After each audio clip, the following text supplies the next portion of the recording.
बिस्मिल्लाहिर्रहमानिर्रहीम। अस्सलाम वालेकुम। मैं हूं डॉक्टर सानिया चौधरी और आप देख रहे हैं यूट्यूब चैनल।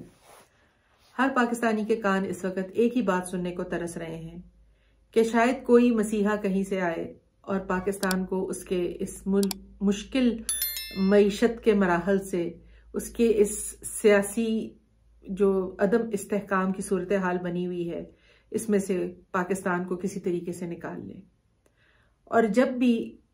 इलेक्टेड गवर्नमेंट्स का, सिविलियन गवर्नमेंट्स का, जमहूरी गवर्नमेंट्स का किसी तरीके से फुकदान एक पैदा होता है और एक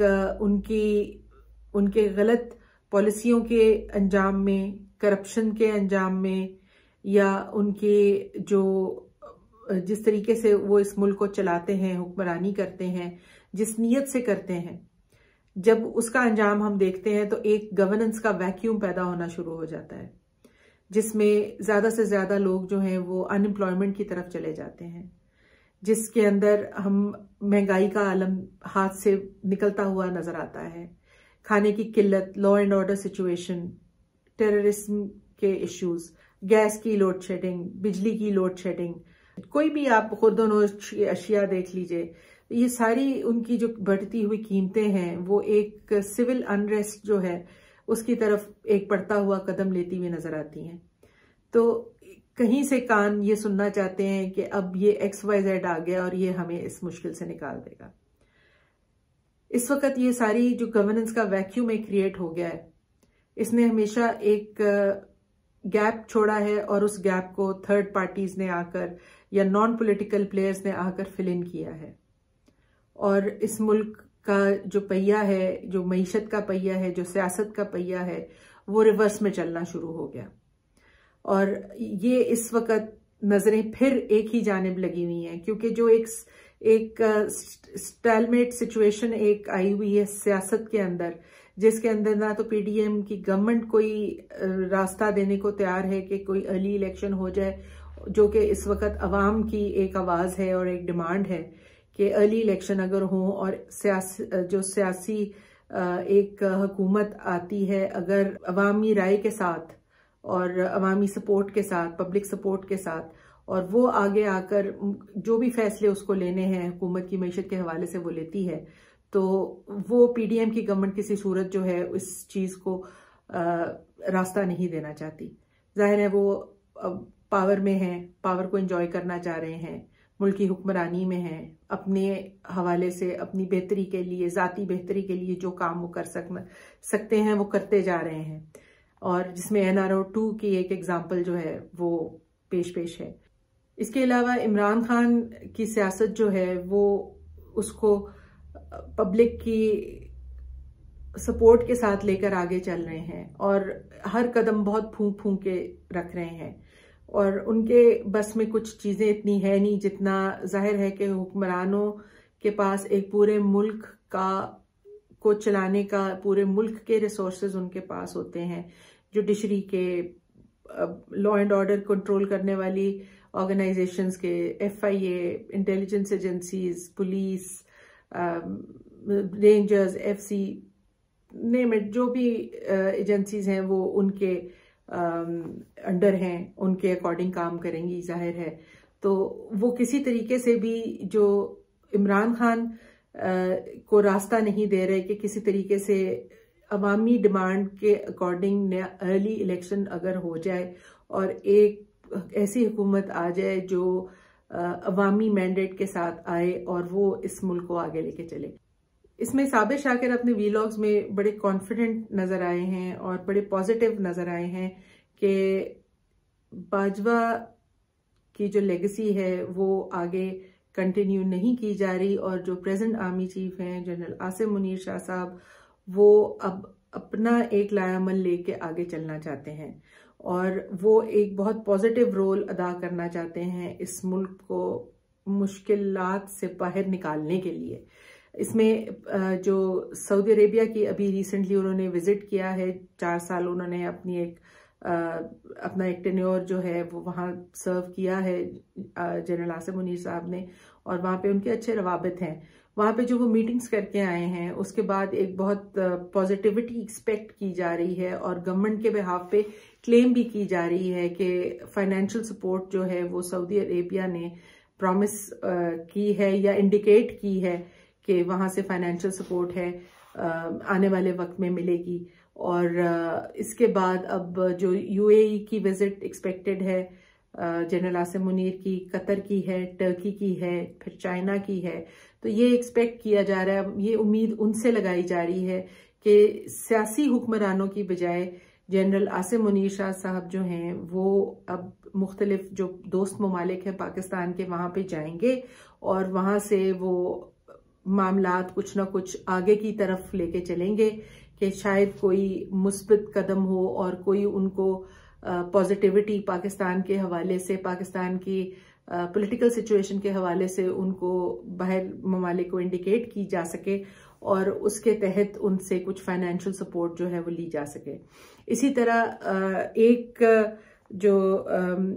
पॉजिटिव चीज़ और इनकी कही जा रही है चीफ ऑफ आर्मी स्टाफ की, वो ये है कि उन्होंने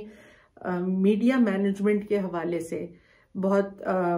ये इस बात को बहुत स्ट्रिक्टली इस ख्वाहिश का इजहार किया है कि मीडिया को जो मैनेज किया जाता है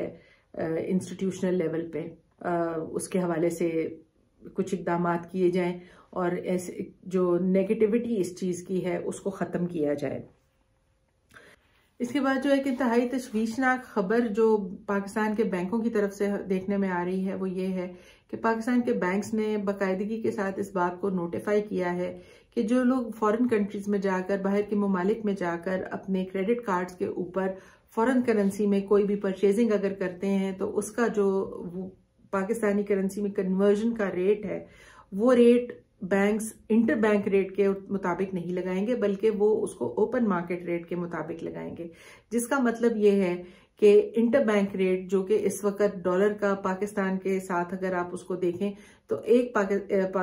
जो एक डॉलर है यूएस का वो तकरीबन 224 से 228 रुपीस के दरमियान फ्लक्चुएट कर रहा है, जबकि इसी का ओपन मार्केट रेट जो है वो एक यूएस डॉलर का तकरीबन 255 से लेके 262 रुपए के ऊपर ओपन मार्केट में जो है वो फ्लक्चुएट कर रहा है। और ये जो दरमियान में डिफरेंस है तकरीबन 30-35 रुपए का, ये अब इसको यानी कि एक्चुअल रेट जो डॉलर का है वो तो बैंक्स ये कह रहे हैं कि जी वो मार्केट रेट है, वो इंटर बैंक रेट नहीं है। इंटर बैंक रेट तो वो रेट है जो इसहाक डार साहब ने अपनी समझदारी के साथ उसको डॉलर को वहां पर कंटेन किया हुआ है, जबकि वो उसकी एक्चुअल प्राइस है नहीं। तो ये जो प्रॉब्लम है ये अब जितने भी लोग बाहर से या फॉरेन करेंसी में अपनी कोई भी परचेजिंग करेंगे वो ये उनके लिए ये नई चीज़ जो है ये अनाउंस कर दी गई है। इसके बाद हम एक चीज़ और अफसोसनाक ये है कि फिर से एक बार फिर हम टेररिज्म के एक दौर में पाकिस्तान को धकेल दिया गया है या पाकिस्तान चला गया है। ये एक वक्त इमरान खान का था जब उस दौर में हमने देखा कि पाकिस्तान एक टेररिज्म टू टूरिज्म की तरफ गया, और अब हम एक स्टेज ये देख रहे हैं कि पाकिस्तान टूरिज्म से टेररिज्म के अंदर कैसे विक्टिमाइज होता जा रहा है। और इसके अंदर फिर जनरल आसिम मुनीर साहब ने कुछ इक़दाम मुस्बित किस्म के किए हैं। कुछ सिक्योरिटी इश्यूज जो हमें आने शुरू हुए हैं, ये 10 अप्रैल को जैसे ही ये 10 अप्रैल की एक स्याह रात गुजरी और उसके बाद से चीज़ें जो हैं इस मुल्क में ये वारदातें शुरू हो गई और फिर से एक मरतबा सवात भी जो है वो उसका भी इशू शुरू हो गया। बड़ी मुश्किल से वहाँ पे क्लीन स्वीप ऑपरेशन किया गया था, उसका भी सारा असर ज़ायल हो गया। फिर से टेररिज्म की एक वेव जो है वो बलोचिस्तान में, KPK में, कराची में,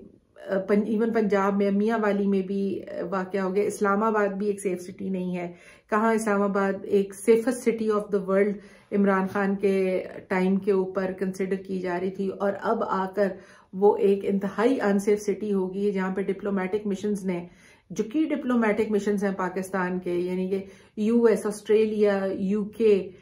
यूरोपियन कंट्रीज, सऊदी अरेबिया, इन सब ने भी अपने डिप्लोमेट्स को अननेसेसरी मूवमेंट से जो है वो मना कर दिया है कि आप अपनी मूवमेंट जो है उसको कंटेन्ड रखें।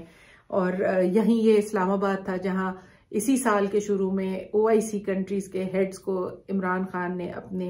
दौरे हुकूमत में यकजा किया, इकट्ठा किया, और इस बात की पजीराई जहां मुस्लिम वर्ल्ड में हुई वहां इसको शदीद नापसंद भी किया गया। बाकी के जो दुनिया है जो एक मुस्लिम और नॉन मुस्लिम वर्ल्ड का एक डिवाइड और एक पॉलिटिक्स इंटरनेशनल लेवल पर चलती है, तो ये कि कराची, बलूचिस्तान, KPK, इस्लामाबाद, हर जगह जहां पे ये टेररिज्म के स्लीपर सेल्स थे वो ऐसे लगता है कि अचानक से वो सब जाग गए हैं और एक्टिवेट हो गए हैं। बहुत सी वजूहात हैं ये टेररिज्म की, जिसमें से एक के असर आई तो ये भी की जाती है कि ये भी एक डाइवर्जन टैक्टिक है ताकि पाकिस्तान की गिरती हुई मईशत की तरफ से जो ध्यान है वो हटा रहे और इन चीज़ों की तरफ जाता रहे। एक तकरीबन 9 से 12 बिलियन का फॉरेन रिजर्व जो अफगानिस्तान का है वो अमेरिका ने सैंक्शंस के अंडर उसको सीज किया हुआ है, और अफगानिस्तान का मानना ये है, उनका जहन ये है कि ये पाकिस्तान की जिम्मेदारी बनती है, क्योंकि जिस तरह से टॉक्स हुई, जिस तरह से ये चीज़ें सारी मैनेज की गई, और उसके बाद जो तालिबान की गवर्नमेंट आज तक UN ने उसको जो है एक्सेप्टेंस भी नहीं दी, और इसी तरह एक जो टेररिज्म की एक पीछे जो पैसा फ्लोट हो रहा है वो तकरीबन एक एस्टिमेट किया जाता है कि $2 अरब हर माह पाकिस्तान से की मार्केट से डॉलर परचेज होकर वो अफगानिस्तान में एंड होता है, और वहां से इसका बहुत सा हिस्सा जो है वो टेररिज्म की तरफ डाइवर्ट किया जाता है। गो के ये भी कहा जा रहा है कि जी गवर्नमेंट ने इस चीज़ को बहुत हद तक कंट्रोल कर लिया है, लेकिन ये कहने की बातें हैं, मार्केट में तो डॉलर अवेलेबल नहीं तो कहीं तो वो जा ही रहा है। इसके बाद ये कि जो फेंसिंग की गई थी तकरीबन ये जो बॉर्डर अफगानिस्तान और पाकिस्तान का है इसके दरमियान में एक फेंस लगाई गई थी, और काफ़ी सारे हिस्सों से ये फेंस जो है ये ब्रीच हो गई हुई है, और इसके दोनों अतराफ में कम्युनिकेशन टावर्स जो हैं वो लगा दिए गए हैं ये TTP की जानिब से, जहाँ से जो पाकिस्तान के ज़मीनी हदूद जो हैं उनके अंदर 15 से 20 किलोमीटर तक अफगानिस्तान की जो सिम्स हैं वो चल सकती हैं। तो इनके लिए जनरल आसिम मुनीर साहब ने एक बहुत मुस्बित कदम ये उठाने के लिए कहा है कि इनके लिए जैमर्स जो हैं, जैमर इक्विपमेंट जो है वो मंगाया जाए और इनको गैर फाल किया जाए, ताकि इनको जो इस्तेमाल करके पाकिस्तान के अंदर दहशतगर्दी फैलाई जा रही है उसको कंट्रोल किया जा सके, उसको ब्लॉक किया जा सके। इसके बाद काउंटर इंसर्जेंसी ऑपरेशन या लो इंटेंसिटी कॉन्फ्लिक्ट जिसको कहा जाता है, उस LIC trainings, low intensity conflict की ट्रेनिंग्स जो हैं वो दोबारा से शुरू करने के लिए कहा है उन्होंने, और इसमें फिर US ने भी ऑफर किया है कि वो इसके अंदर अमेरिका जो है वो पाकिस्तान को सपोर्ट करेगा और हेल्प करेगा, और अगर ऐसा होता है कि हम ऐसी चीज़ों में अमेरिका को फिर इंगेज करेंगे और अमेरिका को फिर इन्वॉल्व करेंगे, तो क्या हम फिर से एक बेसिस की कहानी की तरफ तो नहीं जा रहे, हम फिर से वो एब्सोल्युटली नॉट वाला जो एक फैक्टर था हम उस रास्ते पे तो नहीं चलना शुरू हो रहे। और फिर ये सब करने का इसके बाद US का जो इन्फ्लुएंस इस रीजन में होगा, जो इम्पैक्ट इस तरह के इक़दामात का इस रीजन के ऊपर आने वाले वक्त में होगा कि हम फिर से एक अमेरिकन कैंप के अंदर जाने का जो एक इल्ज़ाम लगना शुरू हो जाता है वो, और फिर उसका इम्पैक्ट यहाँ के दूसरे रीजनल सुपर पावर्स के और पाकिस्तान के जो रिलेशंस हैं, जैसे पाक चाइना रिलेशंस हैं या रशिया पाकिस्तान रिलेशंस हैं, जो कि वैसे इस वक्त बड़ी एक निचली सतह पे रह गए हैं, उस पर क्या इम्पैक्ट आएगा। तो ये सारी चीज़ें जो हैं ये सब इंडिकेट करती हैं कि ये इस वक्त पाकिस्तान जो है वो बुरी तरह से टेररिज्म की जद में आया हुआ है और आने वाले वक्त में ये मजीद बढ़ने के जो का अंदेशा है, क्योंकि अभी तक कोई इस तरह की मुस्बित चीज़ या मुस्बित पॉलिसी फिल वक्त नहीं सामने आई है कि इस सब को किस तरह से कंट्रोल किया जाएगा। आज के लिए बस इतना ही। अपना बहुत ख्याल रखिएगा। अल्लाह हाफिज।